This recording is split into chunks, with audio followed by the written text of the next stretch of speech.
Hey, Jim Remley here with eRealEstateCoach.com. What's the difference between the year 2000 and the year 2019 when it comes to real estate and when it comes to housing demand? The good news is NAR has just given us some stats around that. Lawrence Yun, the chief economist there, put out some information recently, which I think is very telling about what's going to happen with the market going forward. And he does a side-by-side comparison, and here's what it is. Housing affordability, and they measure this based on a 100-point scale. Back in 2000 was a 122. In 2019, it's 146. The higher the number, by the way, the better and more affordable homes are. So comment here is it's better now. 30-year mortgage rate, back in 2000, it was 8.1%. Today, the average is 4.5%. It's actually lower than that now. The stat is a little bit, about a month old, 2 months old. So now interest rates are about 3.8, 3.99%. So definitely interest rates are better.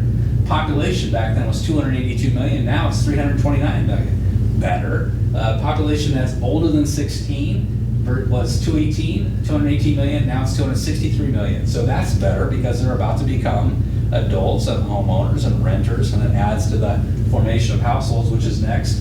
Households was 103 million back in 2000. Now it's 122 million. So that's a better statistic. Jobs. 132 million versus 152 million, so 20 million more jobs, so that's better. Now here's the only statistic that's worse. Total home sales was 6.1 million in 2000. In 2019, we're predicting 5.9 million for the year, so that's worse. Now how is that possible? How is it worse? Well, because we had the Great Recession and we've had a slow progression through and starting to see the market come back, but sales still have a long way to grow, and that's a good news for us. We've got a huge millennial generation that's now just starting to enter the housing market. Behind them is Generation Z. So going forward, we are seeing a normalizing of prices, but going forward, we should see strong demand based on household formation, overall population, the strength of the economy, and many other factors that Lawrence points out here, including interest rates. So here's what's interesting too, when you're talking to people in the field about the power of real estate in the marketplace. When a house sells, it adds a tremendous amount into the local economy and the national economy. It accounts for nearly 17% of the overall GDP in America, huge amount. So it's clearly a driver in the U.S. economy. In fact, the average amount of money, the total impact per transaction in the United States is $84,724. Every time we close a deal, that's how much gets added to the economy. So we add a lot of value to the economy, and it breaks down in certain categories.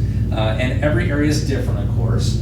This is the top 10 areas of the country. I happen to live in Oregon, which is, every time a transaction closes, that's $116,840 that's added to the economy. Hawaii is number one with $246,980 that is added to the economy every time a house closes.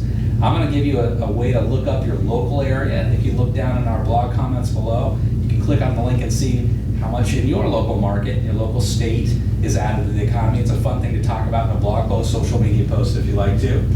One thing that you might be thinking about right now is your summer strategy. What are you going to do this summer to generate activity? Sometimes we have this slowdown in the midst of summer. In July, people are on vacation, people start to take the foot off the gas, they start to lose sight of their real estate goals for the mid-year time. And so there's some things that we might want to do. This is a great time to focus on your top 50 database. That's the people that are your advocates, your fans, and just reconnect with them. It doesn't have to be anything salesy, just a communication, just a rebuilding the relationship. So maybe set a goal. Call all those 50 in the next 5 days. That's 10 a day, totally realistic. Probably take an hour or two to hit 10 a day.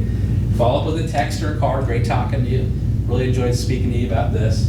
Invite them to a networking event or a fun event. In my local market right now, we have the local fair. Would it be great to invite those 50 people, give them free tickets to the fair? Think about your sporting events. We also have something called Rogues Baseball. It's a local baseball team. We've got a hockey team. You could buy tickets to that concert. We have the Brit Festival in my market. So think about what you could do to invite your top 50 to some fun events. And of course, ask for referrals. Ask them if they know of anyone thinking about buying or selling real estate. We actually make this easy for you at eRealEstateCoach.com. We've got a form that's called the Daily Dashboard, and it's a part of our Path coaching platform. By the way, any of you that are not on the Path now, you might want to just go in and jump on the plan. It's 14 days for free, and you can experience a ton of videos, a ton of downloads, a ton of bonus materials we throw in there, including the daily dashboard to help keep you honest and accountable to yourself as you're executing your summer strategy. So check it out. If you decide to stay in the path, what you get is weekly coaching sent to you every single week with videos and downloads attached. Lots of fresh content, fresh ideas from top agents from around the country. $97 a month if you stay in the program after the 14 days free. So I hope you go check it out. Have a great day, good selling. We'll see you next time at eRealEstateCoach.com.